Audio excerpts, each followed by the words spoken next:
আমি নরক দেখেছিলাম। আমি ব্যস্ত ছিলাম তাকে নিয়ে স্বপ্ন বুনতে, আর সেই ব্যস্ত ছিল আমায় নিয়ে মিথ্যে বলতে। আমি তাকে নিয়ে সংসার করব বলে ধীরে ধীরে সাজিয়ে তুলেছিলাম সবকিছু। তার অবহেলা, অযত্ন সবটাকে দেখেও কেমন না দেখার ভান করে গেছি। পরে জানতে পারলাম আমার সেই সবচেয়ে কাছের মানুষটা নির্দ্বিধায় ঘর বেঁধে ফেলেছে আরেকজনের সাথে। নিমেষের মধ্যে আমার সাজানো পুরো পৃথিবী ভেঙে চুরমার হয়ে গেল।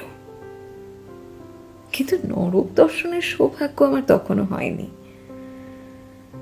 হলো তো সেদিন, যেদিন তাকে দেখলাম বহুদিন পর তার পাল্টে যাওয়া সেই ঠিকানার সাথে। হাজার খুঁজেও সেখানে ভালোবাসা ছাড়া না আমি কিচ্ছু পেলাম না। বুঝলাম তার সমস্ত অযত্ন আর অবহেলাটুকু শুধুমাত্র আমার জন্যই ছিল। হ্যাঁ, সেই দিনই আমি প্রথম নরক দেখেছিলাম।